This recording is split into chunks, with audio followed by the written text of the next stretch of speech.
Tiago 1, 26 e 27. Se alguém supõe ser religioso, deixando de refrear sua língua, antes enganando o próprio coração, a sua religião é vã. A religião pura e sem mácula para com Deus, o nosso Pai, é esta: visitar os órfãos e as viúvas nas suas tribulações e a si mesmo guardar-se incontaminado do mundo. Vamos orar ao Senhor, mais uma vez? Pai, nós estamos na Tua presença, Senhor, e agora é o nosso momento de sermos alimentados pela Tua palavra, Senhor. Já foi dito pelo Senhor Jesus Cristo que nem só de pão viverá o homem, Senhor, mas de toda a palavra que procede da boca do Senhor. Então esse é o nosso momento, Pai, de alimentar o nosso espírito, de alimentar a nossa alma com a Tua palavra, Senhor. E é por isso que eu peço ao Senhor que o Senhor ilumine agora o nosso entendimento, para que de fato, Senhor, a palavra chegue ao nosso coração no poder do Espírito, Pai, e que uma vez alcançado o nosso coração, Senhor, as mudanças e as transformações pretendidas pelo Senhor ocorram em nós para a glória do Teu santo nome, Pai. Nós oramos a Ti no nome de Jesus. Nos ajude a entender e a praticar aquilo que nós vamos aprender em o nome do Senhor Jesus Cristo. Amém e amém. Queridos, veja, irmãos, depois que Tiago disse àqueles irmãos, ele está escrevendo aqui para os judeus dispersos ali no Império Romano, depois de dizer àqueles irmãos que eles deveriam ser praticantes da palavra e não apenas ouvintes, Tiago parece, e é essa a impressão que eu tenho, por isso que eu coloquei isso aqui, parece exemplificar o que ele diz. E como é que ele faz isso, irmãos? Ele faz uma espécie aqui de contraste entre uma religião falsa e uma religião verdadeira.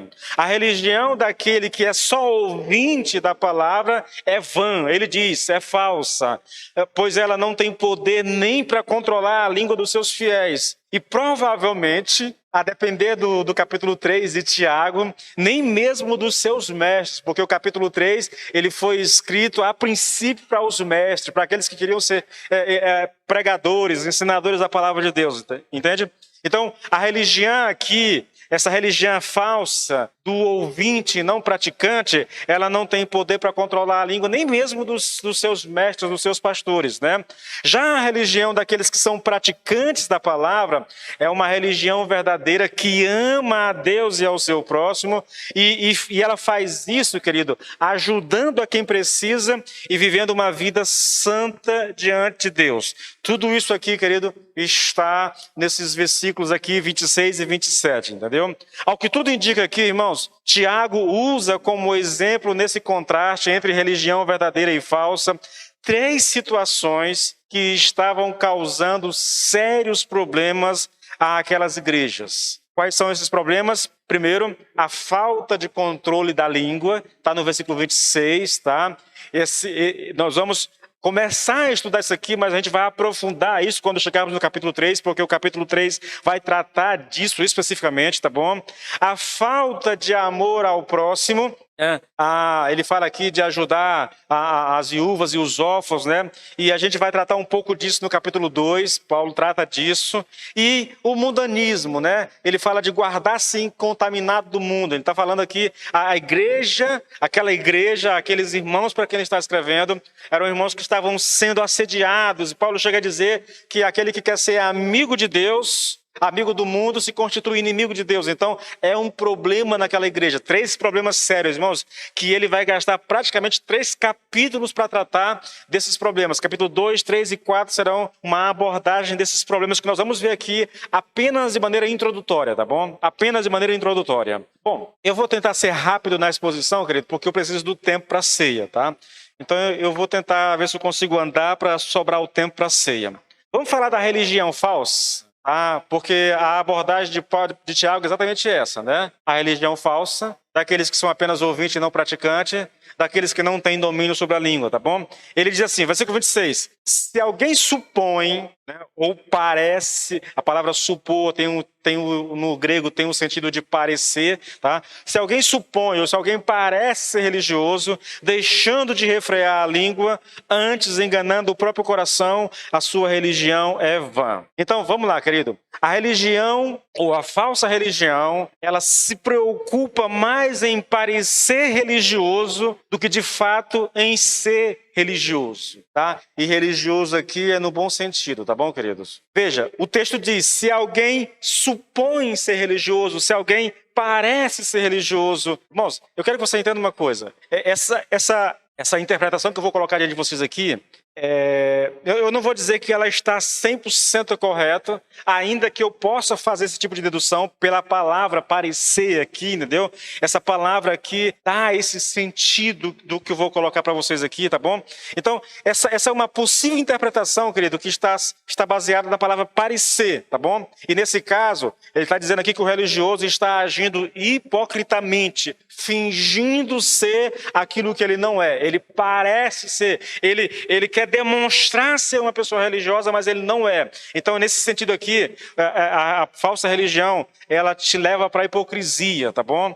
O religioso, irmãos, aqui, citado por Tiago, essa palavra vem de um termo grego chamado treskos, que só aparece aqui no Novo Testamento. E essa palavra descreve alguém que teme ou adora a Deus, tá bom? Em particular, ela se refere às consequências externas do que se acredita, né? Em vez do que ele acredita ou do fato de que ele realmente acredita piamente. Deixa eu tentar explicar para vocês. Os judeus, que eram os leitores originais desta carta de Tiago, normalmente, querido, eles consideravam a esmola aqui, a oração, o jejum, a frequência regular aos cultos e a observância de dias santos e festas como sinais de verdadeira espiritualidade. Você percebe que eu estou falando aqui de coisas externas. E o judeu era tão apegado a isso, querido, que lá em Mateus 6, do versículo 1 até o 18, praticamente,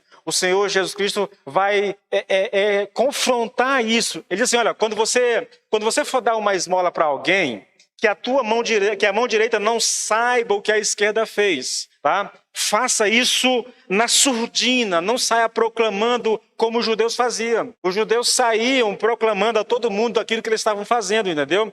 Ele vai dizer, olha, quando vocês forem orar, ou quando vocês forem jejuar, olha, arruma o cabelo lá, tá? Não sai por aí descabelado para que todo mundo saiba que você está jejuando, porque o judeu fazia isso. Ele saía ali com aquela cara tristonha, a cabeça descabelada aqui, para mostrar que eles estavam jejuando. Eles queriam que as pessoas vissem isso nele, tá bom? Isso aqui é agir hipocritamente. É você parecer uma coisa, forçar as pessoas terem de você uma visão que não corresponde com aquilo que você é. Então você sai pelas ruas, pelas praças, descabelado, com o rosto todo sem lavar, sem nada, para mostrar que você tá jejuando. Ou então, quando ele fala de oração, ele diz o seguinte, olha, quando você for orar, meu querido, vai para o teu quarto, fecha a porta depois de ti e ora em secreto ao Senhor. Não faça como os fariseus que saem pelas praças fazendo orações, tá, alta em lugares públicos para que todo mundo veja que eles estão orando. Por quê? Porque eles querem parecer. E se eles querem muito parecer ser homens de oração, isso significa que eles de fato não são homens de oração. Porque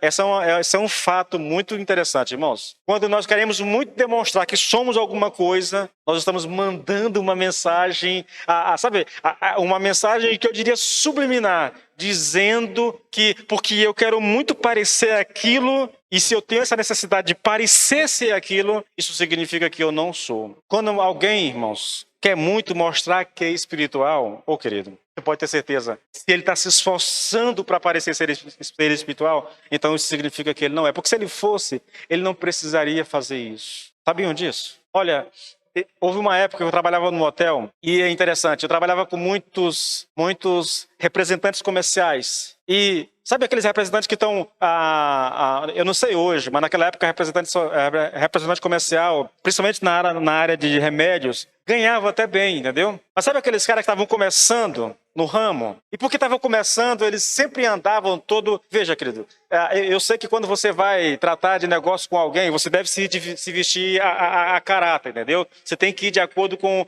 Mas aqueles caras queriam tanto parecer serem pessoas importantes e ricas que eles forçavam a barra, irmãos. E eu digo isso porque no mesmo hotel que tinha esses representantes, a gente hospedava ali também o Mateus, dono da rede de supermercado Mateus, tá? Sabe como é que ele chegava no hotel? Ele chegava no hotel de sandália havaiana, short jeans, camiseta básica. Era assim que ele chegava. Se você cruzasse com o Mateus na calçada do hotel e você não conhecesse ele, você jamais saberia que ele era o Mateus. Ele não precisava forçar a barra para mostrar quem ele era, irmãos. Entende? Esse é um princípio. Esse é um princípio, querido. Olha, querido, alguém disse, irmãos, que quando os homens estão mais preocupados em parecer religiosos do que realmente sê-lo, é sinal de que a religião desses homens, ela é vã, ela é falsa. Eu estou baseando essa interpretação na palavra parecer. Tá? A segunda característica de uma religião falsa é que a religião falsa, querido, ela geralmente é dada a falar mal dos outros. O religioso, e aqui eu uso esse termo de maneira pejorativa, tá bom? Ele é dado a falar mal dos outros. Veja, queridos, se alguém supõe ser religioso, deixando de refrear a língua, antes, enganando o próprio coração, a sua religião é vã. Deixa eu te mostrar aqui, querido, como que Tiago é preocupado com isso. Veja, Tiago 3, versículo 6, depois do versículo 8 e 9. Olha o que ele diz. Ora, a língua é um fogo, é um mundo de maldade. A língua está situada entre os membros do nosso corpo e contamina o corpo inteiro. E não só põe em chamas toda a carreira da existência humana, como também ela mesma é posta em chamas pelo inferno. Olha que coisa complicada. O Tiago está dizendo que o inferno é que incendeia, é que atiça a língua humana, tá bom? O versículo 9. Mas a língua ninguém é capaz de domar. É mal incontido, cheio de veneno mortal. Com ela bendizemos o Senhor, o Pai, né? Mas também com ela amaldiçoamos as pessoas criadas à semelhança de Deus. Capítulo 4, versículo 1 e 2, irmãos.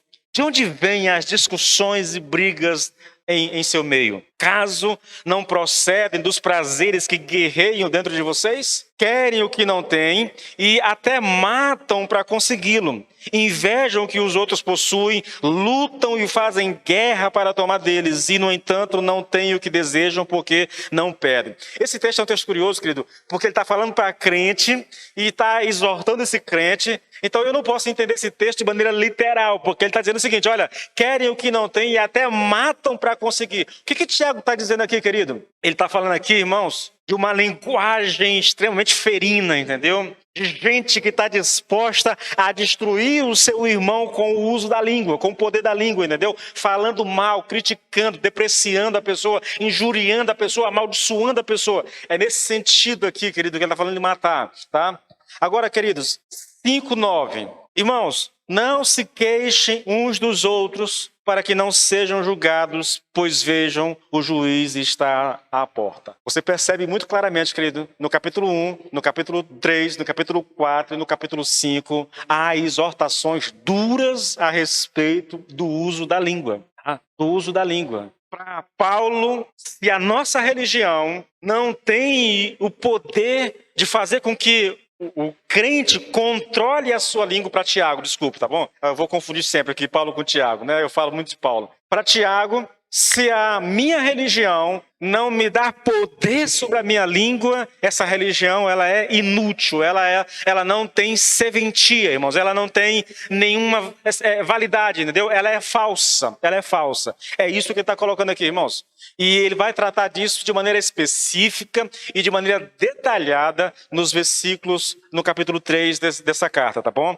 Bom, querido, Paulo diz aqui, querido, que eu devo refrear a minha língua. Refrear significa originalmente, irmãos, exercer controle sobre o cavalo usando freio e bridão para dessa forma freá-lo em sua corrida. Tem um texto onde esse termo é usado de maneira bem interessante. Salmo 32, 9, o salmista diz assim, olha, não sejam como o cavalo ou a mula, que não têm entendimento, que são dominados com freios e cabrestos. Do contrário, não obedece você. Paulo está dizendo, meu Deus do céu, sai daqui, Paulo, me deixa em paz, pelo menos hoje.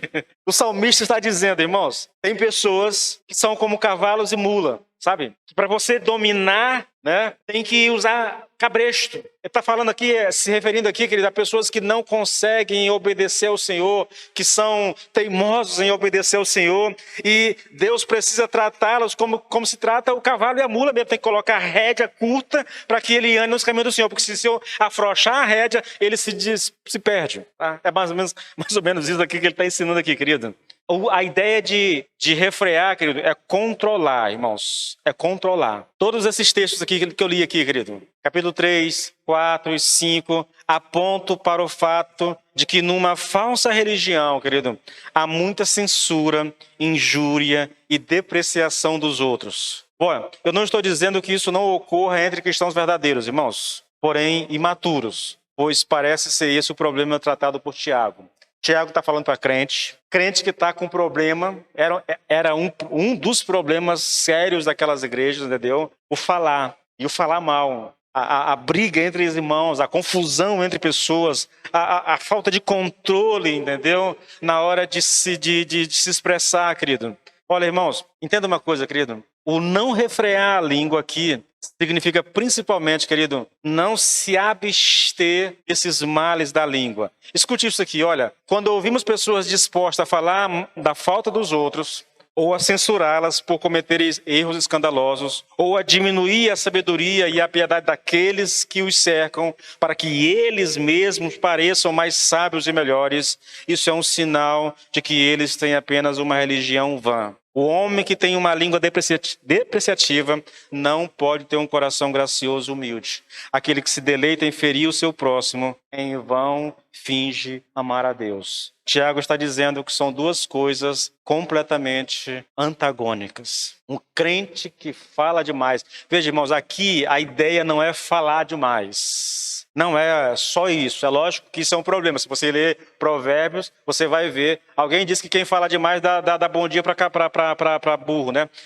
Para cachorro, sei lá. A questão não é tanto falar demais. Sim, falar demais é um problema. Quem fala muito vai falar bobagem, não tem como. Mas a questão maior aqui, a questão principal aqui de Tiago, não é tanto falar muito, irmãos, mas usar a língua de maneira a ferir pessoas, a depreciar pessoas, falar mal de pessoas, entendeu? Constranger pessoas, diminuir alguém para que você possa se exaltar, entendeu? É disso que nós estamos tratando aqui nessa carta. E Tiago está dizendo, se o homem não tem controle nesse sentido da sua língua, a sua religião, ela é vã. Ela é inútil, querido. Ela é inútil. Eu quero que você entenda uma coisa, irmãos. Antes de continuar aqui a exposição, eu li, enquanto eu estava estudando para pregar essa carta, eu li, irmãos, eu li mais de 30 comentários para tentar achar realmente o cerne disso aqui. E eu li uma coisa interessante num desses comentaristas. Ele diz o seguinte, olha, essa mensagem é mais um guia para um autoexame do que uma pedra a ser atirada no vizinho. Ou usando um termo nosso, né? Você não deve usar guarda-chuva na hora de ouvir essa mensagem. É para que você se avalie, irmãos. A intenção com essa carta, a intenção do estudo, na verdade a intenção de todo o escrito bíblico é para que o homem, não é para que o homem fique fiscalizando a vida do outro, para saber se ele está, é para que o homem possa se autoavaliar, querido. É para que ele faça uma sondagem no seu coração enquanto ouve a pregação da palavra e vê como ele está vivendo em relação àquilo que está sendo pregado, tá bom? Então é nesse sentido que eu quero que você ouça aquilo que vai ser dito aqui, tá bom? A falsa religião, querido, é uma religião de auto-engano. E aqui, veja, novamente, eu vou basear a minha interpretação aqui agora na palavra supõe, só que aqui, a palavra supor aqui também tem o sentido de acreditar, tá? Então, se alguém acredita ser religioso, lá é parecer. Se alguém parece ser religioso, aqui é. Se alguém acredita ser religioso, deixando de refrear a sua língua, antes enganando o próprio coração, a sua religião é vã. A sua religião é vã. A questão agora, querido, tem a ver com quem acredita ser religioso. Isto é, cristão. Se você acredita ser cristão, né, pertencente a uma verdadeira religião. Tá? É nesse sentido que nós vamos tratar isso aqui agora. A pessoa apenas supõe que é cristã, isto é, ela imagina que provavelmente o seja. Entretanto, ao mesmo tempo em que pensa ser um cristão, está deixando de controlar a sua língua. Em outras palavras, essa pessoa está se auto-enganando. Ela está se iludindo. Paulo diz aqui, irmãos, olha, ela está enganando o próprio coração. Se ela pensa que é religiosa, se ela pensa que é cristão, mas não controla a língua, ela está enganando o seu próprio coração, está enganando a si mesmo. É isso que Tiago está dizendo. Irmão, desconsidere se eu falar Paulo aqui, tá bom? Pelo amor de Deus, senão tem que ficar corrigindo o tempo todo. Tiago está dizendo, querido, que se um homem acredita que é um cristão verdadeiro, mas não consegue controlar a sua própria língua, ele está enganando o seu coração. É essa a mensagem de Paulo. Eu gostaria muito de chamar a sua atenção para essas coisas que são ditas aqui. Porque às vezes, querido, nós gostamos de apontar pecado. O irmão fez uma besteira pública, um pecado vergonhoso, e a gente aponta o dedo, sabe? O irmão pecou. E a gente parece que tem um certo fetiche por falar mal das pessoas que eu não consigo entender, querido. Tiago está apontando para isso, irmãos. Esse tipo de situação não é compatível com a fé cristã. Não é compatível com o cristianismo. Porque o cristianismo precisa ser poderoso na minha e na sua vida, a ponto de que, crendo no Senhor, crendo na palavra, eu saiba usar as minhas palavras de maneira a abençoar, querido. Sempre, sempre. Olha, Deuteronômio 11:16 diz assim, olha, tenham cuidado, porém, para que o coração de vocês não seja enganado e vocês caiam no erro de servir e adorar a outros deuses. Isso é um alerta que Moisés de Israel antes prometida. Cuidado para que o coração de vocês não seja enganado. Cuidado para que vocês não sejam pelos deuses da terra, de onde vocês vão entrar e tomar posse, e aí vocês deixem de adorar o verdadeiro Deus e passem a adorar falsos deuses. Olha, alguém disse, querido, que um homem pode, sem dúvida, ter muitas coisas em seu caráter que parecem ser evidências da existência da religião, e ainda assim pode haver algo que mostre que todas essas evidências são falsas. A religião aqui, querido, no nosso caso o cristianismo, ele é projetado para produzir um efeito em toda a nossa conduta.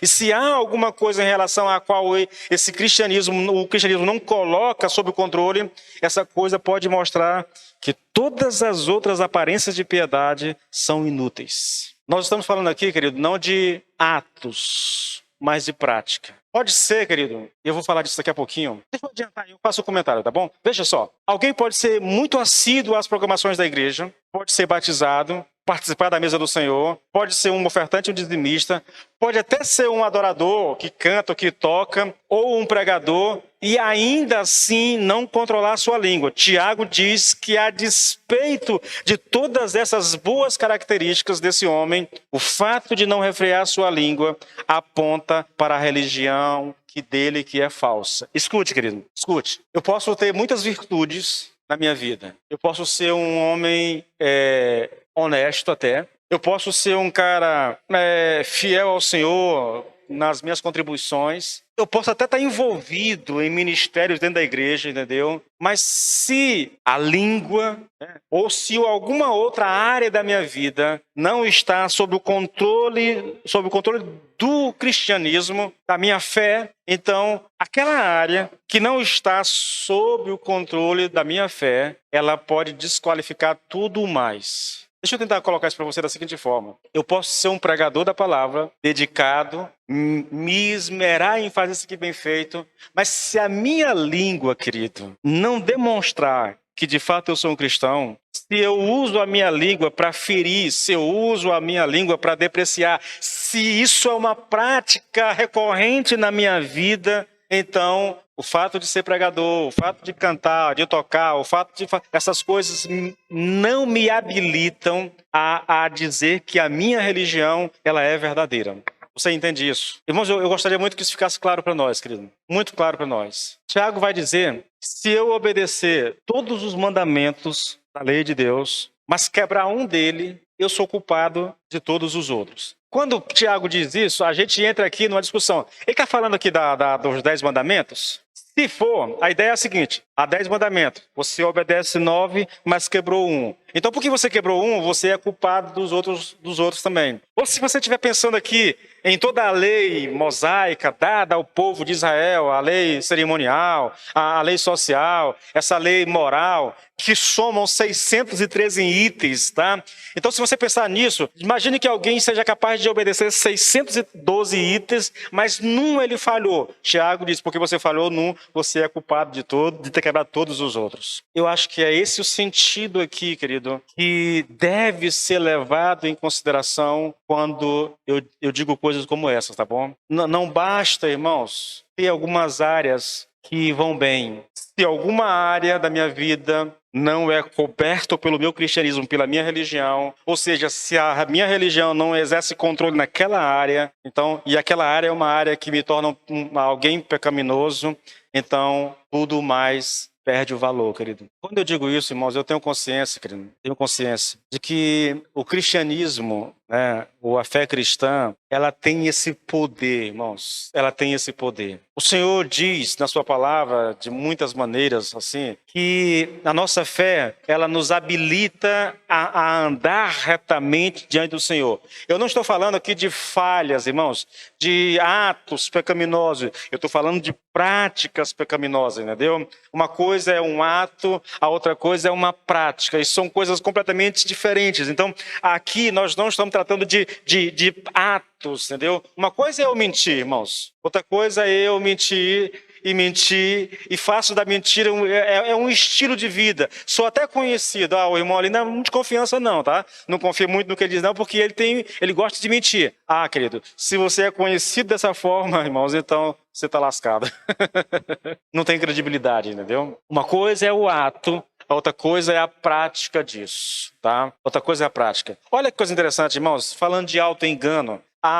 Jeremias 17, versículo 9 e 10, eu estou lendo aqui uma paráfrase de Eugene Peterson. Ele diz o seguinte, olha, o coração humano é terrivelmente sombrio e enganoso, um enigma que ninguém consegue decifrar, mas eu, o Eterno, investigo o coração e examino a mente. Eu examino o coração humano, eu vou à raiz de tudo, eu trato o homem como ele é na realidade e não pela aparência. Isso me lembra muito quando Deus manda Samuel ungir o novo rei de Israel e ele vai à casa de o pai de Davi, Jessé, né? Quando Samuel vê lá o filho mais velho, o cara é bonitão, alto, entendeu? E aí quando ele bate os olhos naquele homem, ele diz, com certeza esse aqui é o novo rei de Israel. E o Senhor diz, não, tu tá vendo só a aparência, mas eu vejo o coração. É isso que o Senhor está dizendo aqui. Eu trato o homem como ele é na realidade, não pela aparência dele, querido. Não pela aparência dele. Então, a falsa religião, querido, ela tem esse poder de levar o homem a se auto-enganar. Ele pensa que é uma coisa, mas na verdade ele não é. E como é que eu sei que ele não é? A vida dele mostra que ele não é aquilo que ele aparenta ser, entende? Então, aí eu uso Jesus Cristo citando lá, ele diz assim, olha, nós conhecemos uma árvore pelo fruto que ela dá. Então, se você quer conhecer uma árvore, é só olhar o fruto, entendeu? Irmãos, é muito simples isso, irmãos, é muito simples. A nossa vida, querido, o nosso andar com Deus, seja em casa, seja no trabalho, seja na escola, onde quer que for, a maneira como eu vivo, a maneira como eu conduzo a minha vida, a maneira como eu me relaciono com as pessoas, isso mostra quem eu sou. Ninguém consegue fingir uma coisa por muito tempo, irmãos. É possível que alguém pareça ser espiritual durante um certo tempo, mas quem convive com ele no seu dia a dia, sinais vão aparecer de que ele não é aquilo que ele parece ser realmente, que está aparentando ser, né? Que aquilo é uma ilusão, na verdade, que ele está se auto-enganando, ou está tentando parecer ser uma coisa que ele não é. Porque nós não tem como, sabe? Não tem como a gente fingir a vida toda. Não há como, querido. O nosso coração vai se manifestar. E, irmãos, cá para nós aqui, palavras, irmãos, palavras. É uma coisa tão impressionante que Jesus disse que nós vamos ser julgados ou condenados pelas nossas palavras. Por quê? Porque ele diz, olha, do coração, a boca fala daquilo que está cheio o coração. Então, quando uma pessoa fala, e se ela fala muito, é mais fácil você perceber ainda, entendeu? O que há no coração dela. Então, quando uma pessoa está injuriando, está depreciando, está falando mal, está criticando, sabe, está diminuindo alguém, irmãos, isso reflete o coração dela, não tem como. Não há como esconder isso. Mas eu estou estou só... mas eu... Não tem esse negócio. Ao falar, nós revelamos o nosso coração, irmãos. Bom, deixa eu seguir adiante aqui. Vamos falar da verdadeira religião. A falsa religião, ela aparenta ser uma coisa que não é, tá bom? Agora, a verdadeira religião, versículo 27, irmãos. A religião pura e sem mácula para com Deus, para com nosso Deus e Pai é esta: visitar os órfãos e as viúvas nas suas tribulações e a si mesmo guardar-se incontaminado do mundo. Bom, aqui é uma coisa interessante, irmãos.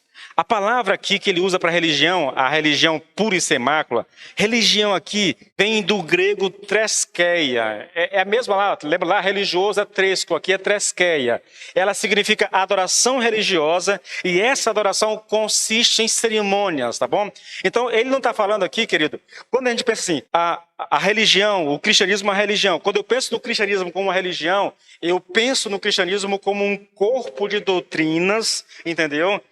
Que o compõem, que o fazem, na verdade. Eu posso pensar também no cristianismo como a maneira de cultuar que nós temos, entendeu? Mas, basicamente, quando eu penso na religião, eu penso naquilo que envolve isso, as doutrinas que sustentam essa religião. Não é nesse sentido aqui que Tiago está falando de religião, querido. Tá? Ele está falando de religião aqui no sentido de culto, de cerimônia, de adoração, entendeu? O próprio Berkeley diz o seguinte, olha, o mais belo ritual e a mais excelente liturgia ou adoração que o homem pode oferecer a Deus é o serviço aos pobres e a pureza moral. É culto. O culto agradável ao Senhor é esse culto, querido, onde o homem manifesta isso, servindo aos pobres, ajudando quem precisa e guardando-se de se contaminar com o mundo, entendeu? O Nicodemos vem e diz o seguinte, olha, não temos aqui uma definição de religião. Vai no mesmo sentido, mas com uma característica um pouco diferente. Olha, não temos aqui uma definição de religião, mas somente uma ilustração pertinente do verdadeiro espírito de religião que leva aos atos descritos em seguida. Os atos são cuidar do órfão e da viúva, né, e guardar-se incontaminado. Então, ele diz aqui que a religião aqui fala do verdadeiro espírito da religião, querido, que é a prática daquilo que nós cremos, irmãos. É a prática, tá bom? Em outras palavras, querido, a palavra usada por Tiago aqui para falar da verdadeira religião aponta não para a religião em si, mas para a maneira como essa religião se expressa. Ou seja, cuidar dos pobres e da pureza pessoal é uma característica da verdadeira religião. A religião é expressa cuidando das pessoas e guardando-se a si mesmo de maneira incontaminada, entende?